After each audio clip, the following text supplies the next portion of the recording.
అంటే ఆనాడు అంటే రాజారెడ్డి హత్య విషయంలో అడ్వకేట్ పార్థసారథి రెడ్డి గారు కానీ ఇతరులు కానీ మీరు ఆశ్రయం ఇచ్చారు అనేది కూడా బయట వాదన, మీరు ఆశ్రయం ఇచ్చారు అవన్నీ కూడా 100 రూపాయలు ఆశ్రయం ఇచ్చిన, ఆశ్రయం ఇవ్వడం అంటే తెలుగుదేశం పార్టీ అతను మంచి చేసినా చెడ్డ చేసినా కూడా ఇక్కడ ఈ పార్టీలో ఉన్నటువంటి వ్యక్తి అతను ఏం చేశాడో నాకు తెలియలేదు ఆ రోజు. బట్ ఇమ్మీడియట్గా అతని ఇంటి మీద దాడి జరుగుతుంది, ఇదన్నీ జరుగుతుంది అనేటప్పుడు నా ఇంటి దగ్గరికి వచ్చి ఉండు అని చెప్పాను నేను. 100 రూపాయలు. రాజారెడ్డి గారిని హత్య చేయాల్సిన అవసరం వాళ్ళకి ఎందుకు వచ్చిందంటారు? ఇది చాలా పెద్ద స్టోరీ. రాజారెడ్డి అంటే ఈ ప్రాంతంలో ఎవరిని అడిగినా కూడా చెప్తారు. ఎంతమంది ఇక్కడటువంటి ఎన్ని హత్యల్లో అతన్ని ప్రమేయం ఉందో ఎవరిని అడిగినా కూడా చెప్తారు.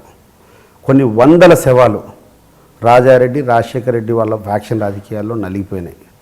ఎవరైనా ఏం చేస్తుందంటారు అప్పుడు? ఎవరైనా వాళ్ళకి ప్రత్యర్థి ఉంటే ఆ ప్రత్యర్థిని ముట్టుపెట్టేదానికి అవతల ఉండేటువంటి వైరు వర్గాన్ని ఎంకరేజ్ చేయడము, వాళ్ళను హత్య చేయమని చెప్పడము, ఈ రకంగా చేసేటువంటి పాలిటిక్స్ వాళ్ళకి చాలా సంవత్సరాల నుంచి ఉన్నాయి. అదే కాకుండా మధ్యలో వాళ్ళకు రిగ్గింగ్ పాలిటిక్స్. ఒక గ్రామంలో ఓట్లు కావాలా, 1000 ఓట్లు ఉంటాయి. 1000 ఓట్లు ఒక ఎలక్షన్ జరుగుతుంది. 70% 60% పోలింగ్ అవుతాయి. 60% పోలింగ్ అంటే 600 ఓట్లు పోలింగ్ అవుతాయి. 600 ఓటు పోలింగ్ అయితే ఎంత లేని వాడైనా కూడా ఇన్వాలిడ్ ఒక 40-50 అవుతాయి. వ్యాలిడ్ ఉన్నటువంటి ఓట్లో ప్రత్యర్థికి ఎంత వీక్ అయినా కూడా 100-150 వచ్చినా కూడా మెజారిటీ ఎంత వస్తుంది? 250-300 మించదు. సో ఈ 300తో సాటిస్ఫై కాదు రాజశేఖర రెడ్డి కుటుంబీకులు. వాళ్ళకు 1000కి ఓట్లు కావాలి. కాబట్టి ఏం చేస్తారు వాళ్ళు ఉన్నటువంటి 2 గ్రూపులను వాళ్ళ చేతిలోనే పెట్టుకోవడం, ఒక భయంకరమైనటువంటి వాతావరణాన్ని సృష్టించడం, ఇక్కడ ప్రజాస్వామ్యం అనేది లేకుండా భయంతో ఎవరికి వాళ్ళు చేతులు ఎత్తేసి మొత్తం కూర్చొని ఎలక్షన్ రోజు అందరూ పక్కన కూర్చుంటే వాళ్ళ అనుచరులు ఇద్దరు పోయి కూర్చొని ప్రజాస్వామ్యం కూనీ చేసేవాళ్ళు 100%. దానికి నేను వాళ్ళు విభేదించేటప్పుడు చట్టము పూర్తిగా ఆ చట్టాన్ని అదే కదా, ఆ చట్టాన్ని పూర్తిగా వాళ్ళ చేతిలోకి తీసుకొని భయభ్రాంతులు చేసి ప్రజలందరినీ, ఒకవైపు చట్టాన్ని అంతా చేతిలోకి తీసుకోవడము, ఒక పక్క ప్రజలందరినీ కూడా భయభ్రాంతులు చేయడము. ఇప్పుడు ప్రజల్లోంచి మీరు కూడా ఒకరు కదా, అంటే వేంపల్లిలో బలమైన నాయకులు మీది కూడా వాళ్ళ సామాజిక వర్గము బలమైన నాయకులు, మీ కుటుంబ నేపథ్యం కూడా, అంటే మీరు ఎందుకు ఎదుర్కోలేకపోయారు అప్పట్లో? ఆ ఎదుర్కోవడంలోనే కదా ఇవన్నీ. ఇప్పుడు 20 సంవత్సరాల నుంచి చేస్తా 1,20,000 ఓట్లు మెజార్టీ వాళ్ళకి వచ్చింది ఒకసారి. రాజశేఖర రెడ్డి కుటుంబీకులకు ఇక్కడ 1,30,000 ఓట్లు ఉంటే 1,10,000 ఓట్లు ఎంత మెజార్టీ వచ్చినాయి. ఆ స్థాయి నుంచి నేను మొట్టమొదటి నిలబడినప్పుడు 30,000కు తగ్గించడం. అంటే ఈ రోజు అంటే ఓట్లు 2,20,000 ఉన్నాయి, కానీ అప్పుడు 1,30,000 1,40,000 ఉండేటి. 1,30,000 ఉండేటప్పుడు కూడా 1,00,000 పైన ఓట్లు. అంటే ఏ ఊరు చూస్తే వన్ సైడ్ అనమాట. అక్కడ ఎలక్షన్ జరిగేది కాదు, ఇంకోటి జరిగేది కాదు. నేను మొట్టమొదటి నిలబడ్డప్పటి నుంచి కూడా ఒక రెసిస్టెన్స్ ఇవ్వడం, వీళ్ళందరం, నేను పార్థసారథి రెడ్డి, మేమందరం కూడా పోరాడేప్పటి నుంచి కూడా ఒక రకమైనటువంటి ప్రజాస్వామ్యం తీసుకొని వస్తూ ఉన్నాం. ఈ ప్రక్రియలో ఏమైపోయిందంటే ఇది మా చేయి జారిపోతుందేమో అనేటువంటి ఉద్దేశంతో పార్థసారథి రెడ్డి మీద హత్యా ప్రయత్నం జరిగింది. పార్థసారథి రెడ్డి మీద హత్యా ప్రయత్నం రాజారెడ్డి వాళ్ళు చేశారు. రాజారెడ్డి మనుషులు అక్కడటువంటి లోకల్గా ఉన్నటువంటి వేముల మండలంలో వేరే వాళ్ళని కొంతమంది హైరెడ్ అసాసిన్ తీసుకుని అది మీద హత్యా ప్రయత్నం జరిగింది. అతను రీకవర్ అయిన తర్వాత అదృష్టవశాత్తు అతను బతికి బయటపడ్డాడు. అతను ఎవరికి తెలియకుండా అతను ఇండివిజువల్గా ఏమనిపించిందో ఏమో అతను తిరిగి అటాక్ చేసినట్టు రాజారెడ్డిని చంపినాడు. ఇది ప్రతి ఒక్కరికి తెలిసినటువంటి విషయం. ఆ తర్వాత నా మీద కూడా 2 సార్లు నా ప్రాణాన్ని ముట్టుబెట్టారని చెప్పేసి నా మీద గ్రనేడ్లతో దాడి జరిగింది. చంపింది పార్థసారథి రెడ్డి అయితే మిమ్మల్ని ఎందుకు ప్రధాన ముద్దాయిగా చేర్చారంటారు అక్కడ? అదే కదా ఇక్కడ ఉన్నటువంటి దయనీయమైన నీచమైనటువంటి రాజకీయాలు. అదే ఎవరు జరిగినా ఎవరు చనిపోయినా వాళ్ళకు 100కి 100 తెలిసినా, మనకు సంబంధం లేదని తెలిసినా కూడా ఆ కేసులు ఇరికించడం జరుగుతుంది. నేను ఈ సందర్భంగా ఒకటే చెప్తున్నా, నేను చంపినాను లేదని పక్కన పెట్టండి. వైఎస్ కుటుంబీకుల్లో జగన్మోహన్ రెడ్డి కానీ, లేకుంటే విజయమ్మ కానీ, లేకుంటే వాళ్ళ సోదరి కానీ ఎవరైనా మేము మనస్ఫూర్తిగా సతీష్ రెడ్డి ప్రమేయం ఉందని నమ్ముతున్నామని చెప్పేసి ప్రమాణం చేస్తే రాజకీయానికి నేను క్విట్ అవుతా. వాళ్ళు క్విట్ ఫ్రమ్ పాలిటిక్స్. వాళ్ళు మనస్ఫూర్తిగా వాళ్ళు ప్రమాణం చేసి మనస్ఫూర్తిగా సతీష్ రెడ్డి హస్తం మా క్రిమినల్ పాలిటిక్స్ చేస్తాడు సతీష్ రెడ్డికి మా తాత హత్యలో సంబంధం ఉందని చెప్పేసి వాళ్ళు భగవంతుని ముందర ప్రమాణం చేసి నాకు ఉంది, మేము నిజంగా నమ్ముతున్నామంటే చాలు. ఒక మాట చెప్పండి, నేను క్విట్ ఫ్రమ్ పాలిటిక్స్. మీ ఎక్కడైనా భగవంతుని ఎదురు ఎక్కడైనా ప్రమాణం చేయమంటారు? భగవంతునితో వాళ్ళు నమ్మినటువంటి భగవంతుని దగ్గర ఆత్మసాక్షిగా ప్రమాణం చేసి చెప్పండి ఐ విల్ క్విట్.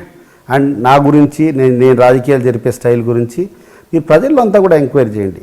ఈ రోజుకి చెప్తున్నా, నా లక్ష్యం ఒకటే, రాజకీయంగా ఇక్కడటువంటి ప్రజలకు మేలు చేసి మెరుగైన సేవలు చేసి శబాష్ అనిపించుకొని పాజిటివ్గా ఓట్లు ఇచ్చుకొని గెలవాలనేదే నా లక్ష్యము. క్రిమినల్ పాలిటిక్స్ కానీ లేకుండా ఉంటే డబ్బులతో రాజకీయం కొనుక్కోవడం కానీ నేను వ్యతిరేకం. అది సాధించే దిశగా కొంచెం సమయం పట్టచ్చు, బట్ అంతిమంగా నేను విజయం సాధిస్తాను. అంటే మీరు ఆశ్రయం కల్పించారు, ఆ రోజు ఆదుకున్నారంటున్నారు మన పార్థసారథి రెడ్డి గారిని కూడా. ఆ పార్థసారథి రెడ్డి గారితో ఇప్పుడు మీకు విభేదాలు ఉన్నాయంటున్నారు, అది వాస్తవం? నాకే విభేదాలు లేవు, కానీ ఇప్పుడు పార్థసారథి రెడ్డి సొంతంగా అతను కూడా ఏదో ఇక్కడ నిలబడాలనేటువంటి కొన్ని ప్రయత్నాలు ఉన్నాయి. మరి ఎవరికి పార్టీ టికెట్ ఇచ్చినా నేనైతే మనస్ఫూర్తిగా ఆ పార్టీ యొక్క అభ్యర్థికి మద్దతు ఇస్తా. అది నా చేతితో ఉంది కాదు. ఎందుకు అలా అంటే, ఆ రోజు మీ ఆశ్రయం పొందాడు, మీ చరణ్ కోరాడు, అక్కడి నుంచి వచ్చిన తర్వాత మీరు ఆశ్రయం కల్పించిన వ్యక్తికి పోటీ ఎందుకు తయారు కావడానికి గల కారణాలు ఏమంటారు? ఆయన అడిగితేనే తెలుస్తుంది, నాకు తెలియని కారణాలు అవన్నీ. అంటే విభేదాలు ఏమైనా ఉంటేనే అలాంటి పరిస్థితులు నాకు తెలిసి నా వైపు నుంచి ఎటువంటి ప్రయత్నం ఉండదు. మైట్ బి ఏమన్నా ఆయన ఎక్స్పెక్టేషన్స్ ప్రకారం నేను చేయలేదో, లేకుంటే ఆయన ఎక్స్పెక్టేషన్స్ ఇంకా ఎక్కువ ఉన్నాయో నాకు తెలియదు. కానీ నా వైపు నుంచి ఎవడిని ఎటువంటి పరిస్థితుల్లో నేను ఇబ్బంది పెట్టను. ఆ రకంగా నేను ఎవరిని కూడా దూరం చేయడం కానీ ఇంకోటి కూడా చేయను. బట్ ఏ కారణం వచ్చిందో నాకంటే బెటర్గా ఆయనే చెప్పగలుగుతాడు ఒకవేళ విభేదాలు ఉన్నాయంటే. ఎందుకంటే మా పార్టీ యాక్టివిటీస్లో ఇటీవల జరిగినటువంటి ఎన్నికల్లో కూడా అతను పాల్గొనలేదు, ఎన్నికల ప్రచారంలో కూడా రాలేదు. ఒకసారి నేను పోయి అడిగినా, పడితే లేదు చేస్తా అని చెప్పాడు, తర్వాత చేయలేదు. ఆయన నేను దాని గురించి పట్టించుకోలేదు. ఇప్పుడు ఎదురు పడితే మాట్లాడుకోవడము అన్ని కార్యక్రమాలు పలకరిస్తాను. నాకు ఎదురు పడితే ఎవరైనా పలకరిస్తాను. నేను నాకు ఎదురు పడితే ఎవరైనా కూడా చాలా గౌరవంగా పలకరిస్తాను. అంటే వైఎస్ రాజశేఖర్ రెడ్డి గారు బతికున్న రోజులు అంటే మీరేమో వాళ్ళని శత్రువులను మట్టు పెట్టడము, వాళ్ళకు ఒక 5 రిగ్గింగ్ అలాంటి పరిస్థితి. అంటే అప్పట్లోనే రాజారెడ్డి గారు హత్య కేసులో మిమ్మల్ని ప్రధాన ముద్దాయిగా చేర్చడం అని. అంటే రాజశేఖర్ రెడ్డి గారు సీఎం అయినప్పటికీ కూడా మీ మీద ఎటువంటి కక్ష సాధింపు చర్యలు తీసుకోలేదు, కొద్దిగా సౌమ్యంగా పడాడు. తన తండ్రి ఎన్నోసార్లు అంటుంటారు అనమాట, జగన్మోహన్ రెడ్డి తనే అప్పుడు రాజు మా తండ్రిని చంపినాడని తెలిసినా, మా తాతని చంపినాడని తెలిసినా సతీష్ రెడ్డి మీద మేము ప్రతీకార్య చర్యలు తీసుకోవడం లేదంటే అదే మా రాజకీయ నీతికి అద్దం పడుతుంది అంటుంటారు.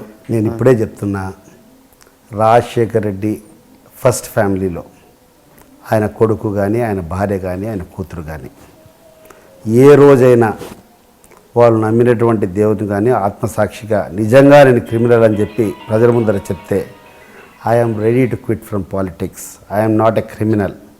నా గురించి నేను చెప్పడం కాదు, మీరు ప్రజల్లో అడిగి మీరు తెలుసుకోండి. ఏ రోజు ఎటువంటి వ్యక్తిని కూడా నేను హింసతో వేధించిన వాడిని కాదు. భవిష్యత్తు నేను ఇప్పుడు నుంచి ఉంటే భవిష్యత్తులో కూడా ఎప్పుడు కూడా క్రిమినల్ యాక్టివిటీస్ నేను చేయను. ఇక్కడ రాజశేఖర్ రెడ్డి బట్ అట్లా అని చెప్పి నేను పాలిటిక్స్ కూడా సాధించుకోను. I will be in politics, I will continue in politics. My aim and my desire is to defeat YS family from Pulivendula constituency, and only through good work, hard work, and by getting the support of the people. ఇప్పటికైనా విజయం సాధించాలి 100 రూపాయలు. అంటే కొన్ని రంగాల్లో కొన్ని విషయాల్లో రాజారెడ్డి మేలు అంటున్నారు. అంటే ఏ విషయాల్లో రాజారెడ్డి మేలు, రాజారెడ్డికి రాజశేఖర్ రెడ్డికి వ్యత్యాసం ఎలామంటారు? రాజశేఖర్ రెడ్డి చాలా తెలివైన వాడు. చెడు పని ఏం చేయాలన్నా కూడా రాజారెడ్డితో చేయించేవాడు. ఇతనేమో నిర్మలంగా నవ్వుకుంటూ తెల్ల బట్టలు వేసుకొని ఇతనేదో మల్లెపూ మాదిరి బయటికి